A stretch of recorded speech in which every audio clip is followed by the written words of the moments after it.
Hello, I'm Abhiram and we have Randall Sinclair here, and we're doing question number 39. So it asks, two masses M1, M2 are connected by light cables to the perimeters of two cylinders of radii R1 and R2 respectively, as shown in the diagram above. The cylinders are rigidly connected to each other, but are free to rotate without friction on a common axle.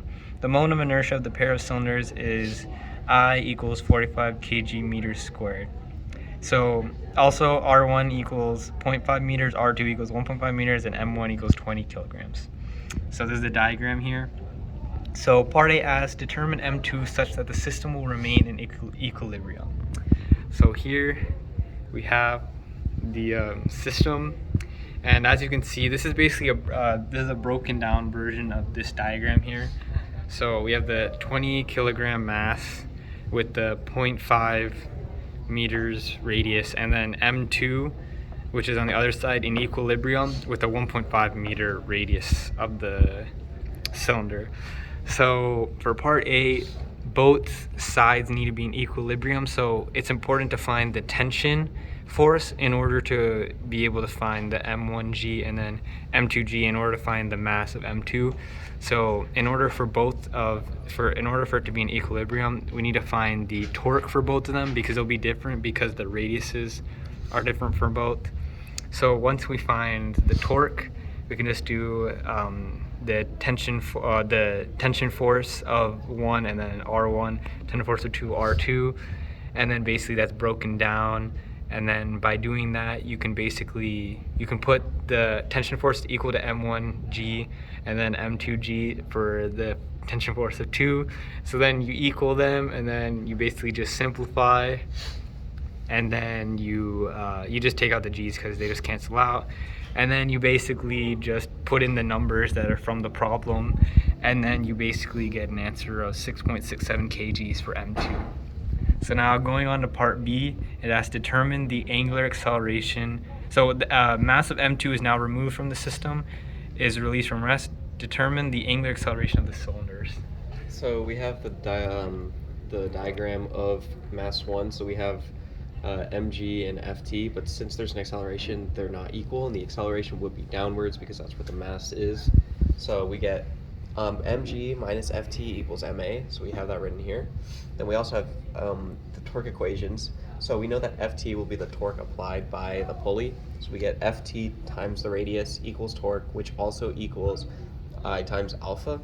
So then we can plug in our numbers from the equation, which is ft is still ft times radius of 0.5 equals 45. That's the given moment of inertia, 45 alpha.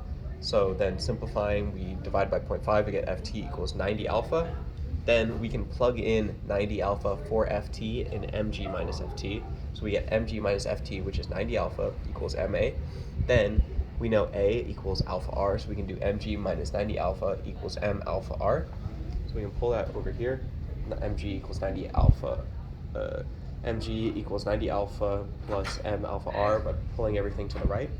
Then we can pull out alpha. We get mg equals alpha parentheses 90 plus mr.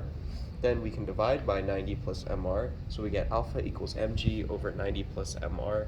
We plug in our numbers from the equation, mass being 20, g being gravity, so 9.8, then 90 plus mr, so that mass is 20 times radius of 0.5, 90 plus 10 is 100, so we get 20 times 9.8, which is 196, divided by 100. Let's move the decimal place over twice, we get 1.96 radians per second squared for our angular acceleration. All right. So for question C, we have to determine the tension in the cable. So actually, while we were solving B, we got Ft equals 90 alpha. So we can just pull that up here. Ft equals 90 alpha. 90 times 1.96 which is what we got our alpha as, and that equals 176.4 newtons. So that was simple. So now we go to question D, determine the linear speed of M1 at the time it has descended 1 meter. So for that, we know that A equals alpha r, and alpha r is 1.96 times 0.5, which equals 0.98, so we have a linear acceleration of 0.98. Then we have the equation 2ad equals vf squared minus vi squared, so we can do 2 times acceleration, which is our 0.98, times 1, which is our displacement, equals vf squared minus 0 squared, because our initial velocity will be 0, we get 1.96 equals VF squared, and then we square both sides, we get 1.4 meters per second equals VF. All right, that's all. Thank you.